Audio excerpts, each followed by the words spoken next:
Sebelumnya, Dede, saksi kasus pembunuhan Vina dan Eki, mengaku telah memberi kesaksian palsu di Cirebon, Jawa Barat pada 2016 silam.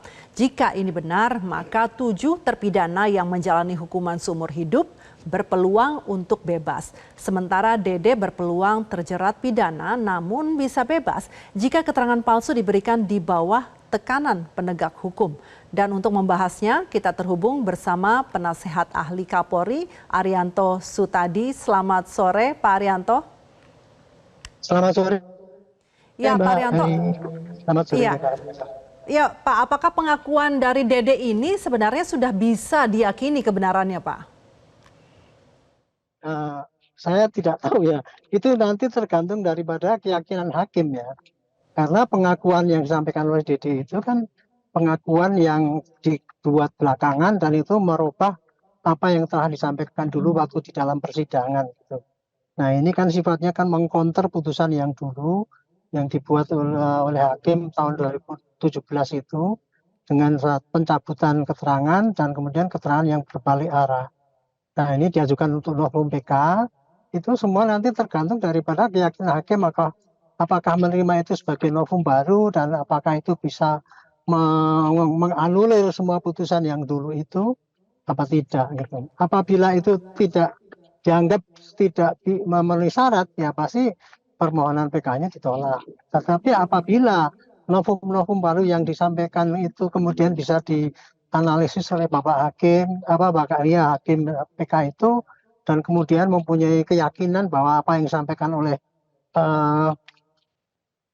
siapa tuh?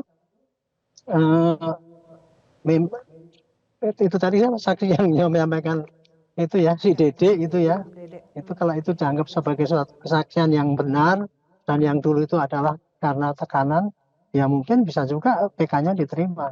Tetapi hakim saya kira tidak akan semudah itu mempercayai keterangan karena harus ada digaduk-gadukkan dengan bukti-bukti yang lain, apakah ada bukti yang berkesesuaian apa tidak. Kalau Ya, tidak, ini, ya pasti itu satu bukti dianggap bukan suatu alat bukti yang sah. Ya, Pak Arianto, hari ini jaksa menolak, Pak, novum baru yang diberikan. Ya, sudah pasti. Semua itu pasti ditolak oleh jaksa. Kan semua itu kan apakah dianggap itu suatu temuan baru, tetapi dulu kan jaksa kan yang dianut oleh jaksa adalah apa-apa yang dulu telah disampaikan di dalam persidangan yang dulu. Apa-apa yang tidak disampaikan di dalam persidangan pasti dia akan menolak. Apalagi yang disampaikan ini katanya tadi kan dia sebagian besar kan bukti itu dulu pernah dimasukkan, tetapi sekarang yang dimasukkan lagi yang mirip tetapi tidak disertai dengan bukti pendukung yang lainnya kan gitu. Baik, jadi Pak Arianto, pasti otomatis jaksa pasti menolak. Ya. Pak Arianto, sebenarnya bisa tidak kita dari awal ini memang kan mengandalkan kesaksian saja ya untuk bagaimana mengungkap kasus ini. Sebenarnya memang bisa tidak kita mengandalkan itu saja? Gini ya, di dalam suatu persidangan itu hakim hanya bisa memutuskan paling sedikit oleh 2 alat bukti dan keyakinan hakim kan gitu. Nah, yang menentukan apakah bisa menjadikan keyakinan hakim itu adalah hakim itu sendiri. Alat-alat bukti yang disampaikan itu, alat bukti itu yang dimaksudkan adalah sesuai dengan yang di dalam KUHP itu, yaitu alat bukti itu 1 saksi, keterangan saksi, yang kedua saksi ahli, yang ketiga petunjuk, yang keempat apalagi dokumen, dan termasuk rekaman-rekaman elektronik itu, dan kelima keterangan terdakwa di persidangan.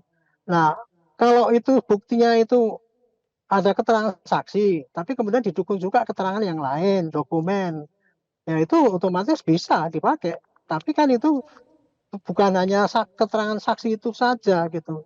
Cuman di dalam pembuktian yang tahun 2017 itu kelihatannya kan hampir semua tuh sebagian besar ada keterangan saksi, dan kemudian keterangan saksi itu kan waktu itu kan mengatakan bahwa menyatakan yang sebenarnya, tapi kemudian ini mencabut di luar persidangan gitu. Jadi itulah sebabnya sehingga sekarang jadi carut-marut itu. Baik, ya tapi Pak Arianto, kalau Anda lihat di sini kesaksian Dede yang menyatakan telah bersaksi palsu, apakah ini akan membuat kasus ini kembali ke awal? Ya, itu tergantung dari ini putusan. Ya.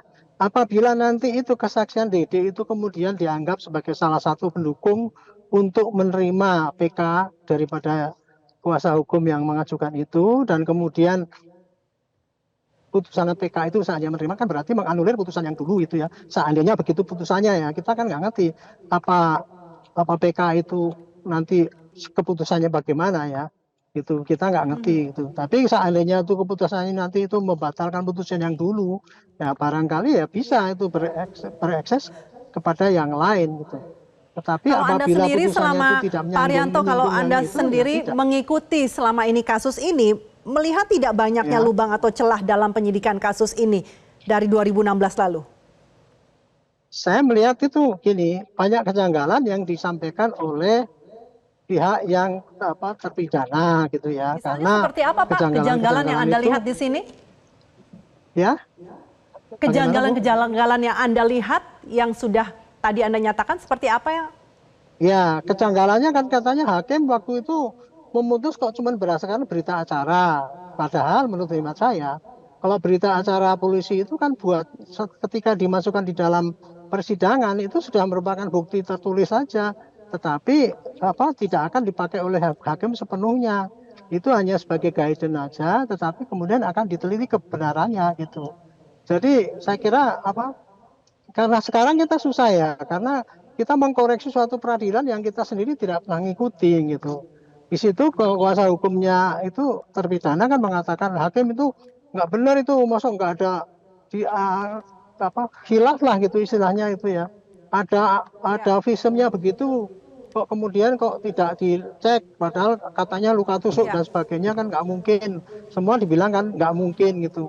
Dan itulah yang kita nggak bisa memahami ya.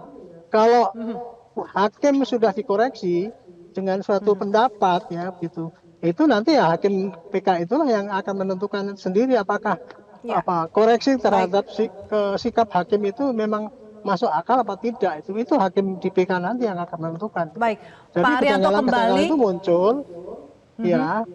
Ya, Pak Arianto kembali kepada pernyataan Dede yang mengatakan membuat kesaksian palsu. Nah, di sini bagaimana kita bisa menguji atau membuktikan kalau Dede memberikan keterangan palsu itu di bawah tekanan atau tidak? Berdasarkan pengakuan saja misalnya atau bagaimana? Enggak gini ya. Alat bukti yang ada di persidangan yang disampaikan oleh Dede dan kemudian pesaksi dan sebagainya itu adalah apa yang disampaikan di dalam persidangan itu. Ketika itu kan katanya kan Dede tidak datang, tetapi hanya tulisannya tok yang ada kan gitu kan. Semestinya itu harusnya kan Dede didatangkan, tapi entah kenapa kok kemudian tidak didatangkan gitu ya. Itulah yang terjadi, dianggap suatu kejanggalan. Dan sekarang dia menolak mengganti keterangan itu gitu. Saya sendiri tidak punya pengalaman ya, bukti yang semacam ini, kemudian apakah kemudian nanti dianggap itu yang dulu disampaikan itu adalah yang tidak benar dan sekarang yang benar, itu nanti hakim yang akan menilai. Alat bukti yang sekarang istilahnya kalau sekarang kan novum ya seakan-akan ya.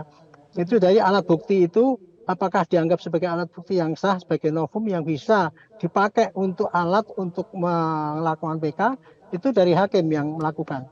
Saya sendiri tidak punya kemampuan ataupun pengalaman untuk menafsirkan suatu keterangan yang kemudian dibantah dan berubah sekarang, dan dulu katanya keterangan karena dipaksa dan sebagainya itu bisa berarti ya benar atau dan bisa berarti tidak benar juga gitu. Itu tergantung daripada Pak Arianto, tapi kalau Anda sendiri meyakini apakah kasus ini kasus yang sudah lama dari 2016 ini sebenarnya masih bisa tidak ya dibuka kembali gitu untuk ditelusuri lagi satu persatu gitu buktinya, karena kan ini ada lagi yang mau mengajukan dari Rivaldi misalnya untuk ada bukti-bukti baru. Itu bisa tidaknya kasus ini diteliti kembali mulai dari nol ya itu apabila nanti PK ini diterima dan kemudian PK-nya berbunyi bahwa dia menganulir keputusan yang dulu. Jadi keputusan yang dulu salah karena mungkin hakim khilaf ataupun hakim tidak mempertimbangkan apa yang disampaikan dalam pengadilan atau adanya novum baru. Kalau itu PK itu bunyinya begitu, maka itu kewajiban penyidik ya. Itu harus melakukan penyidikan ulang karena apa? Karena kan ada orang meninggal diduga karena pidana. Itu tugas penyidik lah untuk mencari keterangan untuk memberat terang apa yang terjadi. Sampai sekarang kan jadi perbuatan itu nggak jadi terang Ya, karena dan itu ketika berarti tahun semuanya ya 2016 Pak sudah Arianto ya? disimpulkan, ya. Berarti itu akan berlaku kepada semua tersangka ya? Kalau PK-nya itu menganulir putusan yang ini yang dulu ya, itu. Misalkan sekarang si Saka dianggap itu salah dulu putusannya gitu kan. Nah, otomatis kan yang lain juga bisa salah juga. Tetapi itu tidak otomatis begitu, kecuali kalau yang Ya. 7 itu juga mengajukan PK dan diterima seperti Saka Tatal misalnya, nah itu barulah bisa kasus itu diulang kembali yang dulunya itu. Kalau untuk sekarang ini kita dari PK Tatal kita nggak ngerti ya keputusannya apakah cuma kemudian meringankan hukumannya Saka Tatal atau memulihkan kembali atau apa sih kita nggak ngerti gitu.